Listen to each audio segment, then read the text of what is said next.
today I'm going to be taking a look at Kaleidoscope by Transatlantic. And I'm going to be approaching this review in a different way to how I thought I would.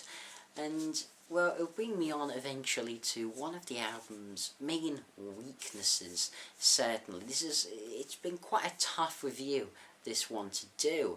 I mean, Transatlantic are one of my favourite supergroups of all time.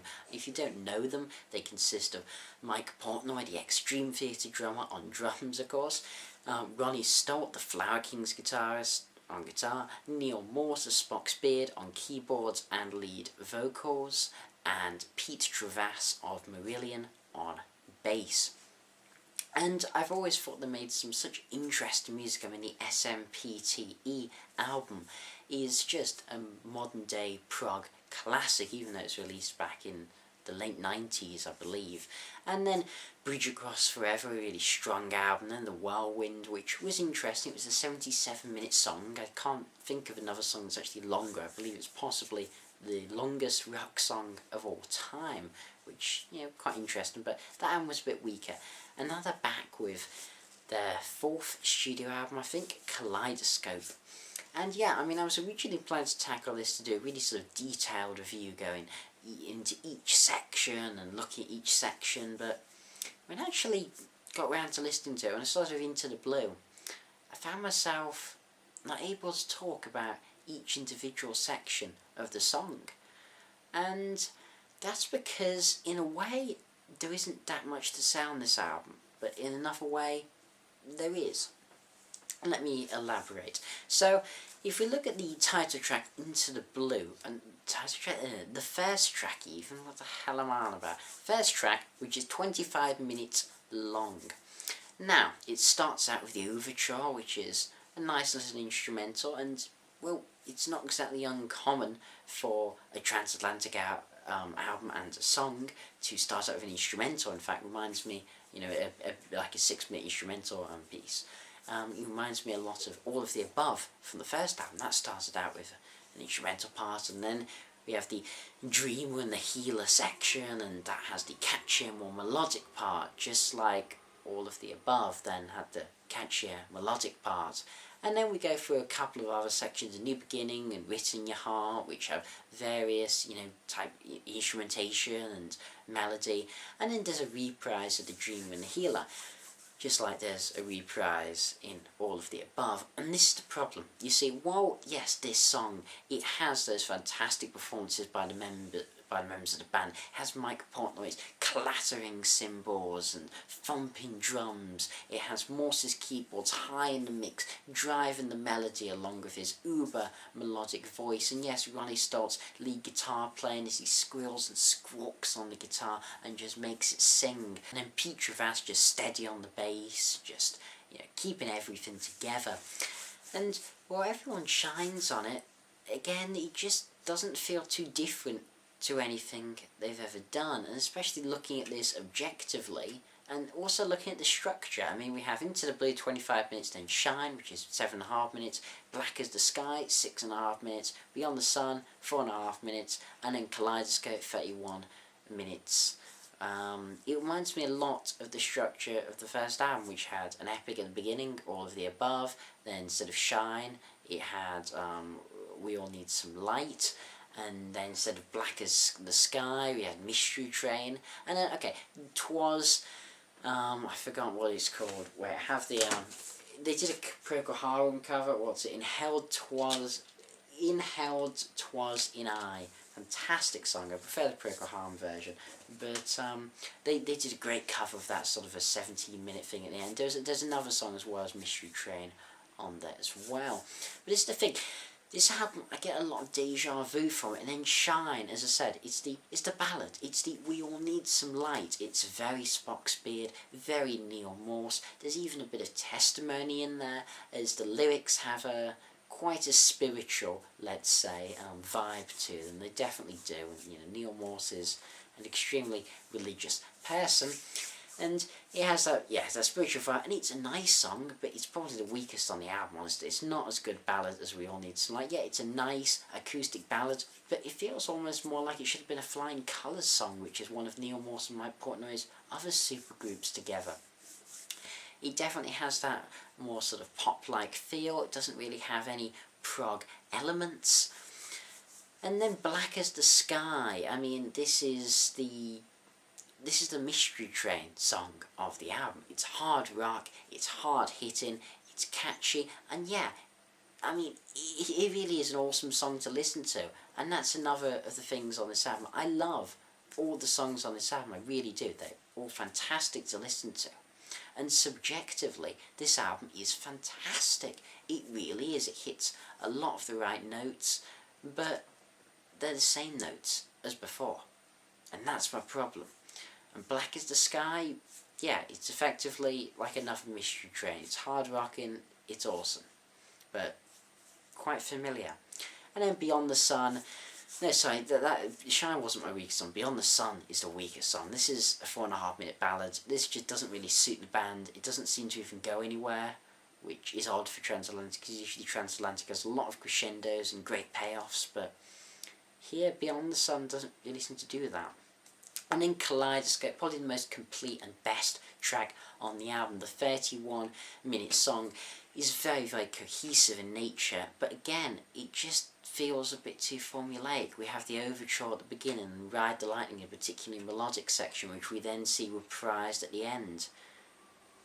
You know, it's the formula here, and it brings in to discussion the difference between sort of prog rock, I would say, and progressive music, because what prog rock has now become, prog rock has basically become bands interpreting the 70s style of progressive music that we found, emulating the sounds and stylings of bands such as Yes and Genesis and Emerson, Lake and Palmer and King Crimson, to name some of the biggest ones. You know, there's a lot of other ones, but I don't want to go into too much detail on the 70s prog genre. And then you get truly progressive music, which is music that basically either expands the sound of the genre or of the band. It moves forward. If you take a look at maybe Radiohead's music, you wouldn't call that prog rock. No. But that is definitely progressive music.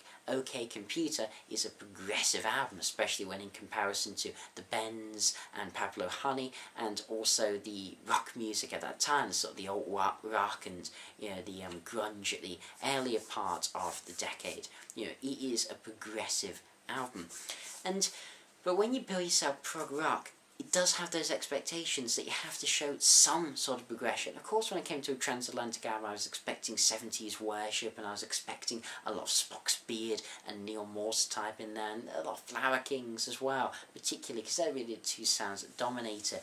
And then also, of course, there's almost Beatlesque, catchy melodies. I mean, I know Mike Portnoy and Neal Morse are huge Beatles fans, but still, I expected something a bit progressive. I expected an expansion of sound, at least with Whirlwind, even though it's probably my least favourite Transatlantic album. At least they tried something new, original, experimental, to do a 77-minute song. That's something no band has ever undertaken before. That's interesting, that's progressive.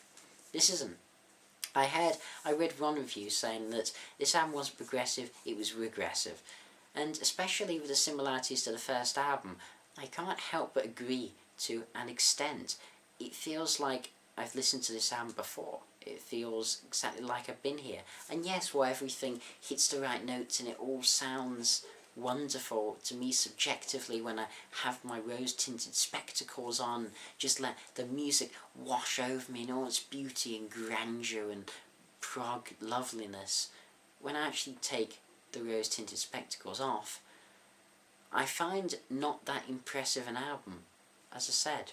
One that I've heard before, and I think really this album's actually encapsulated by a song on the bonus disc. The bonus disc is a few covers, and particularly the cover of Goodbye Yellow Brick Road by Elton John is interesting, simply due to how not interesting it is.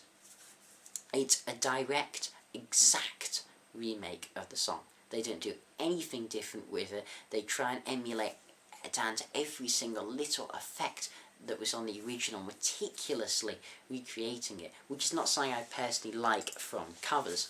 And that sort of shows it to me, you know, they've just lost that spark, that, you know, moving music forward. Instead, they're just trying to almost recreate the past with this album. And that's the disappointment. That is. And while, as I said, I love listening to the title track and Into the Blue particularly, and also I love Black as the Sky. It's such a great hard rock track. And I'm going to give this album a high mark subjectively, but I'm also going to give it an objective mark. So objectively, this album, it's only a 6 out of 10. I hate to say it, but it is. This album doesn't do anything new, nothing exciting. It feels like, really, I think the best, and well, it's not a great analogy, but this is the analogy I'm going to use. Listening to Kaleidoscope, it's simply just like, you know, tucking yourself in a nice warm bed and being all comfy and warm and safe, you know. Nothing exciting or exhilarating, just, you know, nice and comforting. But prog really should be, it should more be like that you're sleeping on the edge of Everest, wondering if there's going to be an avalanche that's going to knock you off into your demise, and you're wondering, and you don't know what's going to happen next. You don't. And that's where this album fails, but still, I really like this album a lot. I do. That's where I'm torn, because subjectively, I really like it. It has all the elements, well, that I come to expect from Transatlantic, in a way, and it does them all very well. I mean, the tracks are all cohesive, they're all musically, they, you know, Transatlantic have that brilliance where even though they have very long songs, they never quite go into sort of, you know, Fripp-esque complete prog rankery, and instead always keep a melody throughout it, and that's still done perfectly. Just like the first album. The first album is one of my favourite prog albums ever. So there's nothing I can hate necessarily on this album, so I'm going to give this as my subjective mark an 8 out of 10, which is quite a difference, because to me, I love this album. It's one I'm going to be listening to a lot throughout 2014. But really, this album is a disappointment. It doesn't do anything new, nothing exciting, and Transatlantic is still one of the bands I want to see most. I mean, I'd so love to see them. I wish they weren't just playing one date in London on a Tuesday or something, which is just impossible to get to for me, so that's annoying. But yeah, the songwriting, it's as good as it's ever been. The instruments, as good as they've ever been. It's just nothing different. If you want more of the same, and you're okay with your prog rock being derivative as opposed to innovative and iterative, because this is certainly iterative, then you'll probably like this album. Probably like me, subjectively, you love it and you have a blast. But if you want something exciting, you want something truly progressive, then find a different prog band, as at this rate, Transatlantic, with this album, it's not at all progressive. So this has been TheAIbumMan. Thanks for watching. Comment, rate, subscribe, and as usual, long live rock and roll.